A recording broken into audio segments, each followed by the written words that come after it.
Welcome back to Talk Show with Joe Rodriguez. I'm Enrique Iglesias. I hate this time change.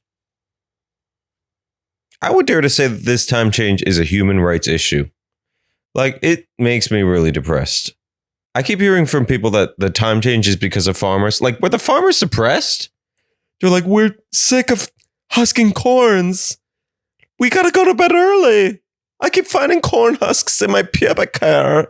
I gotta go to bed. Honey, bring me some corn soup. Oh, I hate corn. I'm so depressed. Marcus has a bigger corn farm and I'm having imposter syndrome. Oh, go to bed. Let's switch the clocks.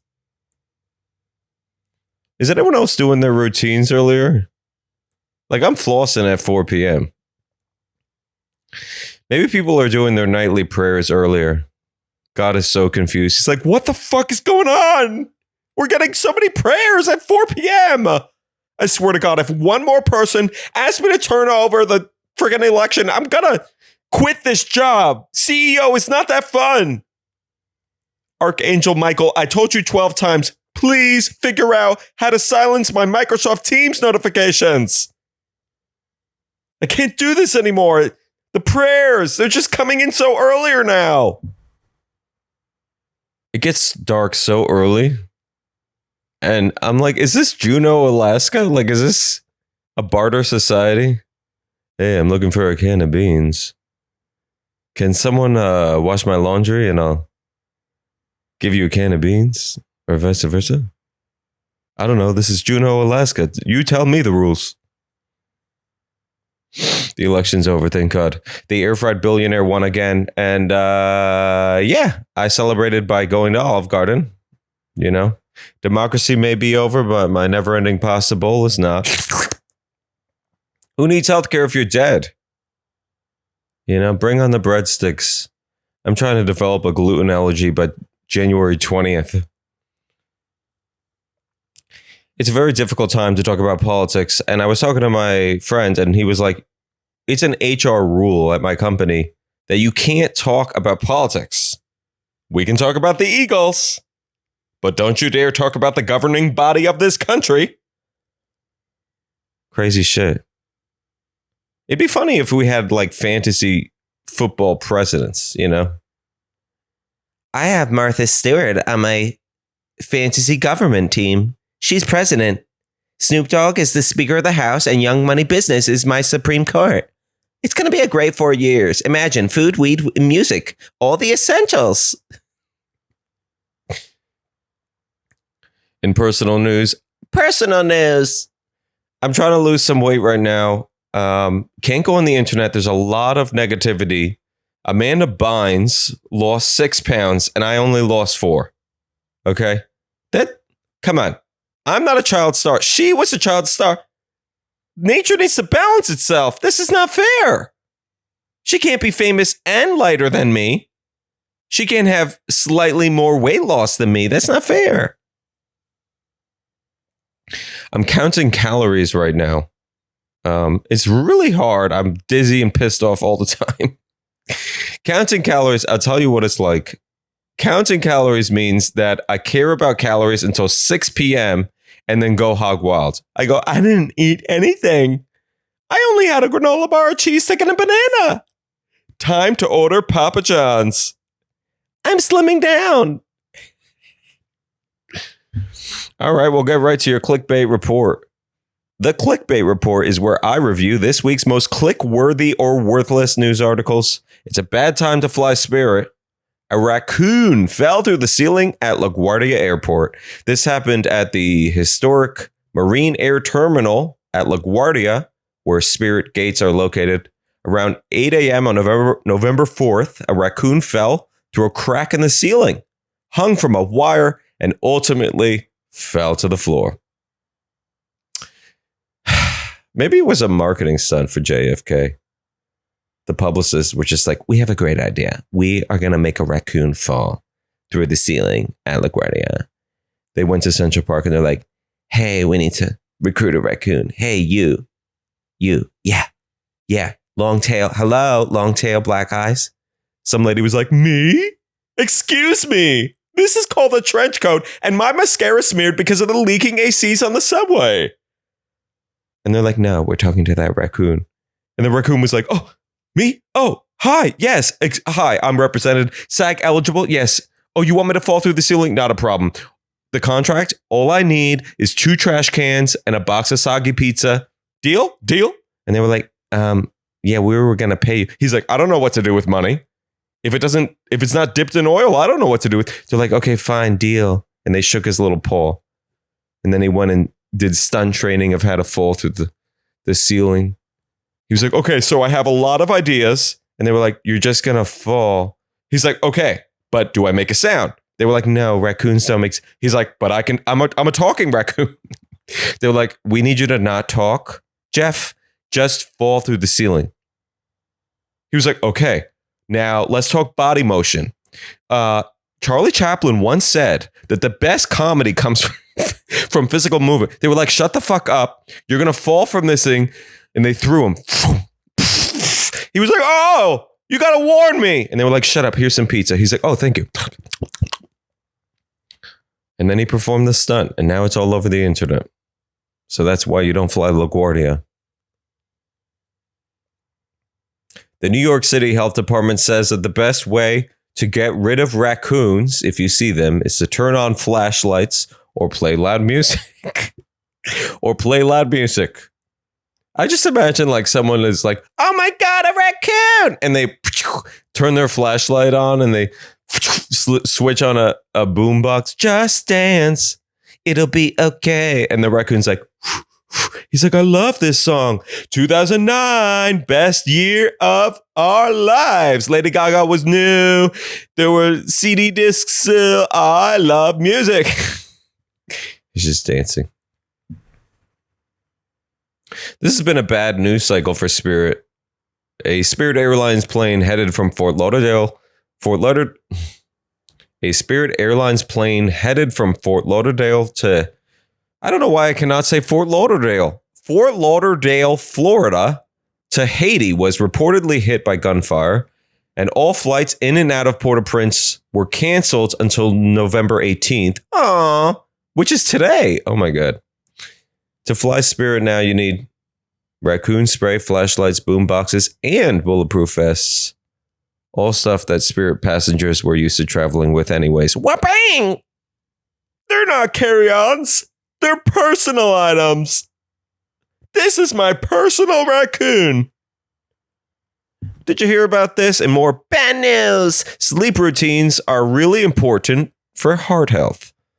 Cardiologists studied 15,000 people in China and found that people with regular sleep patterns have a 16% lower risk of coronary heart disease and a 34% lower risk of stroke.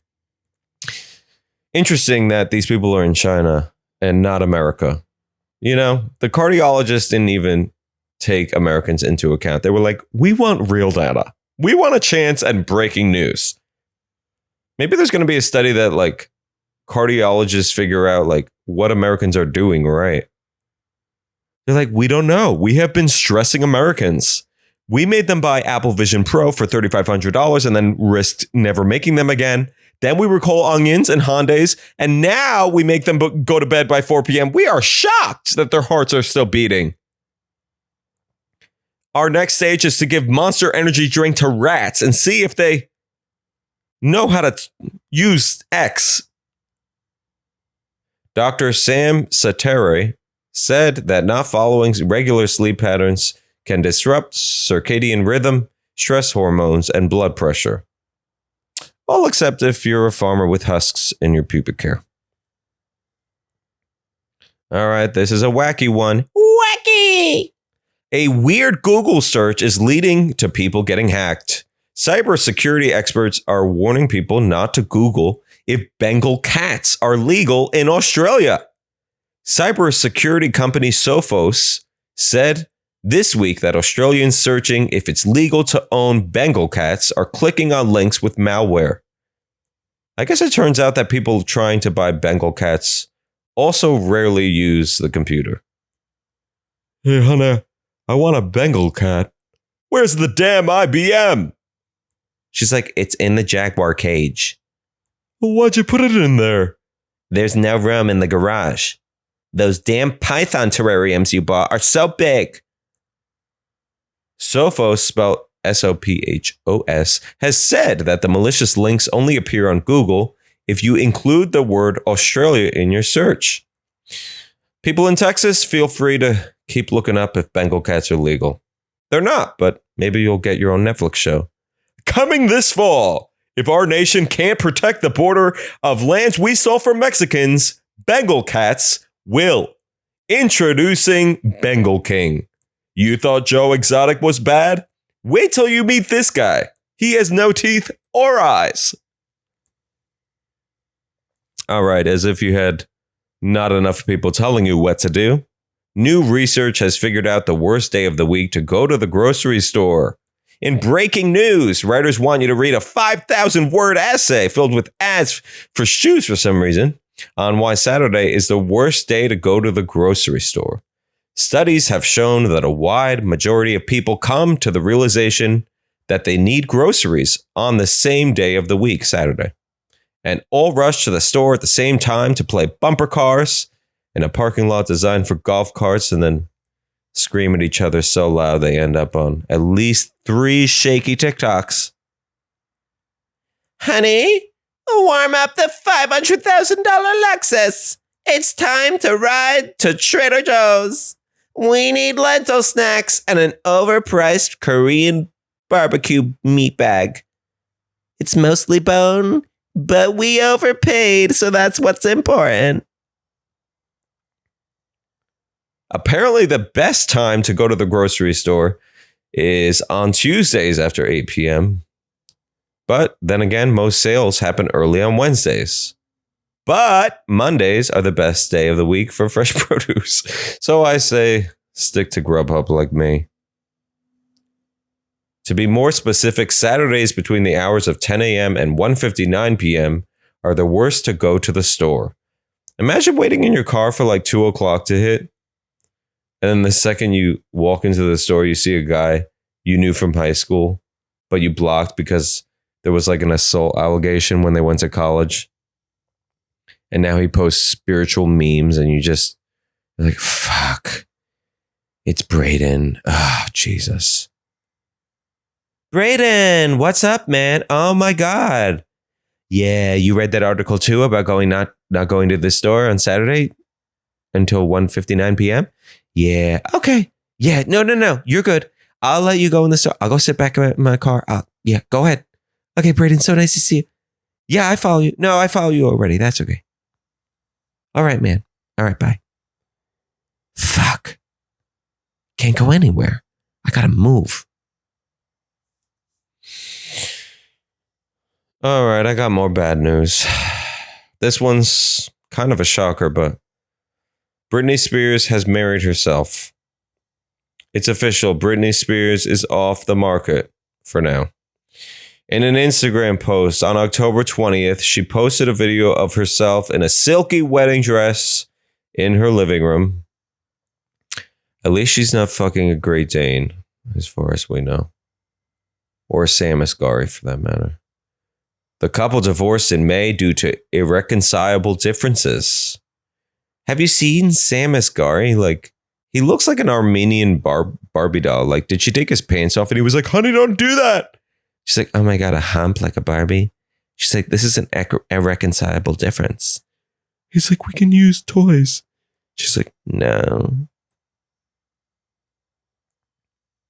1, 2, 3, Peter, Paul, and Mary. My dildos love me, and I'm caught in between.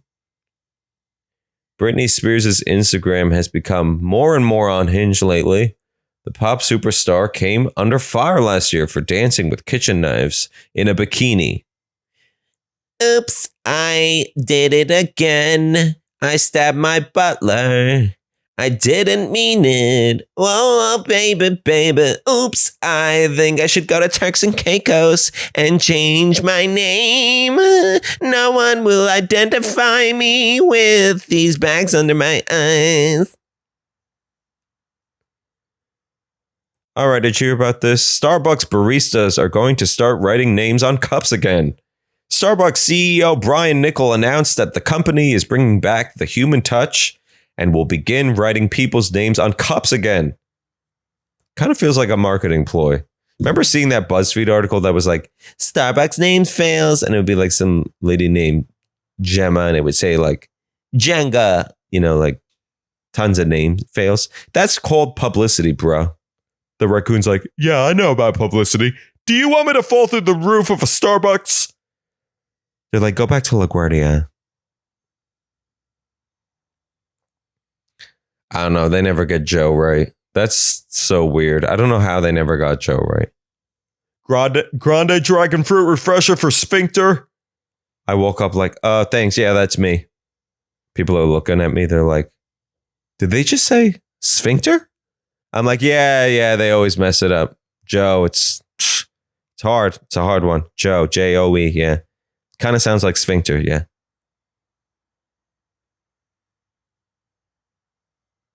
Then they're like, we have a venti latte for Milo Ventimiglia. You're like, how did you got Milo Ventimiglia right? And then you talk to Milo Ventimiglia and he's like, listen, bro, I just changed my name because they keep doing this and they kept calling me Ventimiglia. He's like, my name is Joe Shower. And I had to change my whole stage name to Milo Ventimiglia. Starbucks will be doing away with those sticky labels that started in the pandemic. The company will need about 200,000 Sharpies for their baristas to do this. I can spot them. I've got about 200,000 Sharpies that I've stolen from jobs. I don't know why I love Sharpies. I don't feel comfortable unless I got a couple of Sharpies around me at any given time. I get in the car. I'm like, okay, make sure that in the glove box, we got mints, we got gum, we got hairspray. And my Sharpie? They're like, yeah, it's here. It's dry. You're like, I don't care. I need a Sharpie around at all time. You never know when you got to spot a barista. List. Does it have enough ink to spell sphincter? All right, this is the last story. If you need something to talk about at the Thanksgiving table this year, an asteroid will have a near pass with Earth in 2029. I don't know how to pronounce this, but it's called Apophis. It's an 1,100-foot long meteor that was discovered in 2004. It's shaped like a peanut and was originally predicted to collide with Earth. But now it turns out that it will pass our planet by about 20,000 miles. Aww. You can talk about it now. You can disrupt the Thanksgiving table conversation. Someone's like, well, I think that Trump will do certain good things for this country. Oh, excuse me. Can someone pass the potatoes? You're like, you know what, Aunt Janie? Did you hear about the freaking Apophis meteor that's 1,100 feet long? It might smash into your house. Yeah, I don't know. You have a gravitational pull on that. You know what we're doing this year? You know how we're deflecting the meteor? Everyone has to take a bath with an electronic plugged in. I don't know. Something about radioactive gravity. Yeah. Make sure you do it, Aunt Janie. She's like, oh, really? Is that part of Project 2029? I didn't hear about that. You're like, I don't, yeah, no, it's real. I read it in the Bible. Yeah. The 20,000 mile distance is considered safe for Earth. Maybe not, Aunt Janie. But Apophis could actually be affected by Earth's earthquakes. Tremors under our surface could actually cause rocks and boulders from Apophis's meteor to come loose. I don't understand that at all. So the earthquakes caused the meteor to fall apart? The meteor's like, I'm a freaking peanut asteroid. Can you leave me alone? God, I'm just trying to have a close flyby. Someone needs to talk about me at Thanksgiving. Scientists are excited for the asteroid's near miss so that they can learn more about how asteroids are formed and weathered by other planets. They're probably excited to break out the BB gun. I've been waiting to use my BB gun since 5th grade. They're like, you can't You can't shoot. I'm gonna shoot an asteroid. And the mom's like, ugh, we paid for MIT for this shit? Okay, Johnny, yeah, get on the roof. I'm gonna climb on the chimney, no one worry, and I'm gonna shoot the asteroid away. They're like, okay, yeah, whatever you say. And they go inside and they're like, I don't know, we gotta remove him from the will. Yeah, I don't think he can own a home. And they just hear, ow! I just shot my knee. All right, that's it. No episode next week. I'm going to be eating a rotisserie chicken in Mexico. I'll see you soon.